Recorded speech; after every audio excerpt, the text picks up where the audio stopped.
Hello and welcome to Tokenomics. I'm Manisha Gupta. The world of crypto and finance has been abuzz with the idea of tokenizing real-world assets on the blockchain, which simply means converting the ownership of real-world assets like stocks, bonds, real estate and commodities into a digital token.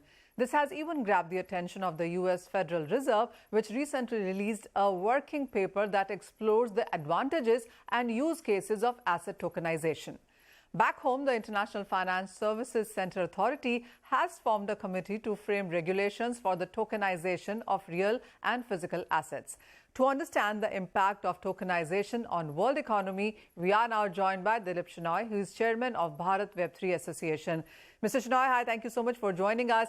And clearly the world is buzzing for some time now. We have seen various banks talk about it as well. But even if you put aside many of these banks and institutions, there is this retail buzz as well. Even the crypto native place is talking more about tokenization of real world assets. Yeah, so if you look at tokenization of real world assets, there are multiple things happening at different levels and across different industries. If I were to take three examples, right, and I'm going to take Indian examples. So there's a company in India that is actually tokenizing ships, right? So a ship is a large investment.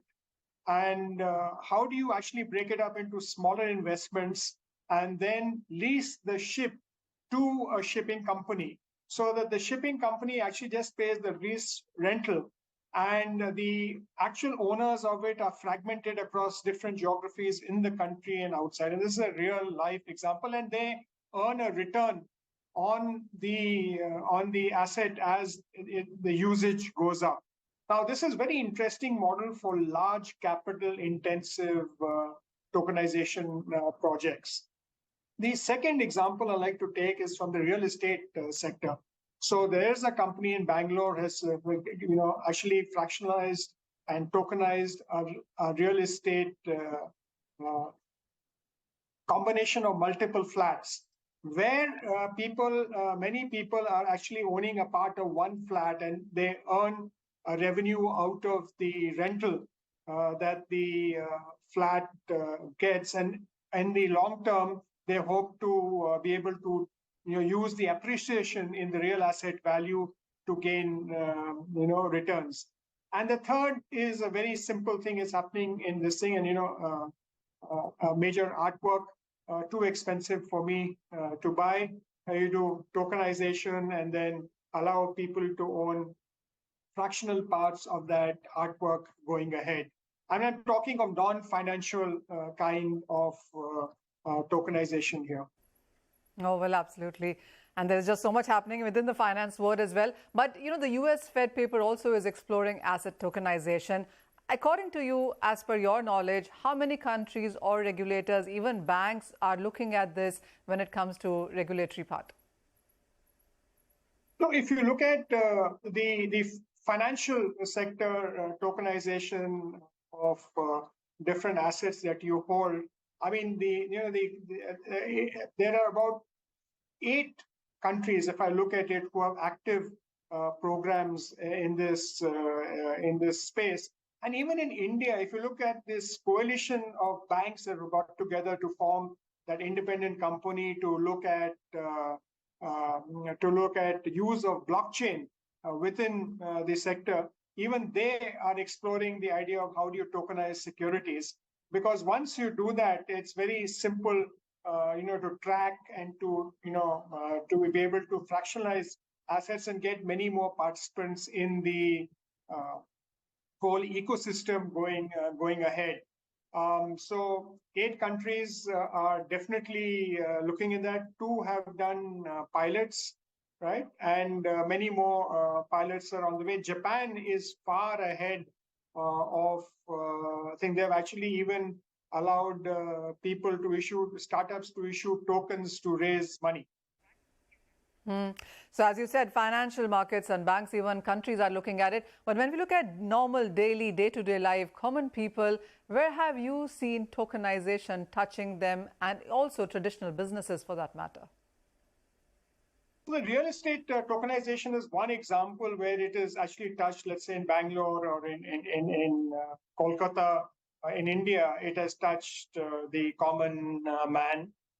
The other aspect of where it has touched the common man is slightly financial, but if you go to, let's say, Flipverse and you look at it, you actually can tokenize your reward points and your other things that you're looking at. It's still in a very pilot stage, but any shopper there could actually, depending on what they buy, etc., they could get tokens. In the gaming industry, some initial forays have happened. So if you're a gamer, and there are few 100 million gamers in India, for them it'll be a very new experience actually being able to look at that. And the recent the GST amendment and putting tokens and virtual digital assets as part of the overall thing is going to give a fillip to that sector. Of course, art is very different. There are many artists here. And if you were to take NFTs as tokens, and if you look at it, maybe it's currently restricted to 450 creators on a particular group called Fanstar, if I were to say, who are tokenizing their creations and ensuring that that people who view it or people who actually enjoy that can the whole payment the system is on the chain, and you get a reward for the intellectual property that you have created. All right. This is all very exciting and interesting. And I also want to get to numbers now. And the Boston Consulting Group has estimated that tokenizing real-world assets could become a 16 trillion industry by 2030. How would you look at that? Where do you think that the major push or absorption or adoption will come from? So, Manisha, if you look at the number and what they have talked about, right? They have talked about how do you look at any real world asset. Okay, so if I take the real world real estate, right, in India, so if you were to even tokenize 10% of that, it actually adds a huge number to it. And I think what the BCG has done, is to look at what is the current real estate value, and they have looked at what fraction could it be, fractionized or tokenized, and putting a kind of a thing of the adoption rate, right? So I believe that it's a pretty realistic number. You can apply the same principles to the Indian real estate sector. And I think the REITs that have been approved by SEBI, the two REITs, different REITs that are there have the 200 crore, floor, this thing, those also will find an opportunity to be tokenized going forward. So it's a great opportunity. Real estate is only one. You take any real world asset. I gave you the examples of ships.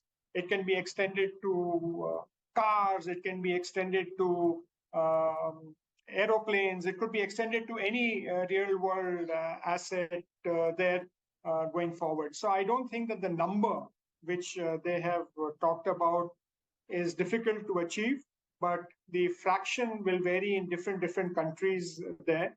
And this is very interesting. This possibly doesn't really face, if it's a non-financial kind of segment, it doesn't face any regulatory hurdles. You only need to get the process in place, because with real estate, the challenges, is the title genuine, etc., etc. And that's what we are working with. VW is working with the Telangana government to create a whole process around that. While, of course, the various state governments in their own jurisdiction are working with a lot of things when it comes to blockchain and tokenization, but, the overall government doesn't really seem very comfortable. What is the attitude that you've seen from the regulators onto this one?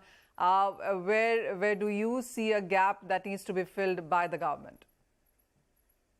I think there are three different levels that India is operating on. And I think the first thing is a global level, where we are looking at how can we get a global consensus on different aspects of the regulation, including under the FATF reporting entities, disclosure of virtual digital assets held, etc., to look at preventing arbitrage, and people relocating in one different country versus another, versus India. So depending on regulatory arbitrage or tax arbitrage. So that's at the global level. And I think we will see some movement happening possibly in the second week of October when the central bank governors and others meet in Marrakesh.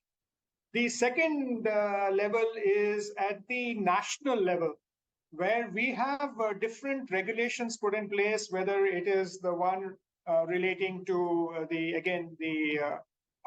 anti-money laundering or terrorism, which is everyone has become a reporting entity under the FIU. The second kind of regulation is disclosure and taxation levels of VDAs under the Income Tax Act, and that's a gray area. So a real estate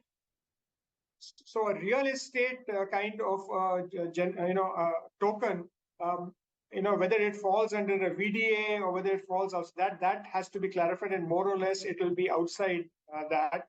And then third, at the state level, where state governments, I gave the example of West Bengal, Telangana, in Karnataka, something also happening in Maharashtra, where people have tokenized assets and going ahead, and then the there's no actual regulatory challenge, but carving out a kind of space. It does not fall into the crypto or the cryptocurrency part of it. So at three different levels, we see regulation happening, but we believe that the taxation aspect on this has to be cleared. I think the distinction made between investing in a non-real real asset-backed token versus a real asset-backed token has to be made. NFTs have to be segregated here. And globally, I think even BW is working with the Singapore Association, the MICA, or the EU Association, and the North American Association to get a global taxonomy across tokens, so it becomes very easy for regulation, and we hope to take it to the government soon. Oh, well, absolutely. While all of this looks doable and very exciting, but as you said, there are various levels that the work is being done on. It's corporates, it's banks, it's financials, it's state governments, and on the global level as well. But yes, there is work being done, and there is a lot of positivity coming in here. Mr. Chenoy, thank you as always for joining us at CNBC TV18. On that note, it's time for a short break, but don't go anywhere, because this discussion continues with Ashish, Anand of Whrrl and Pranav Maheshwari of Edge and Node when we return.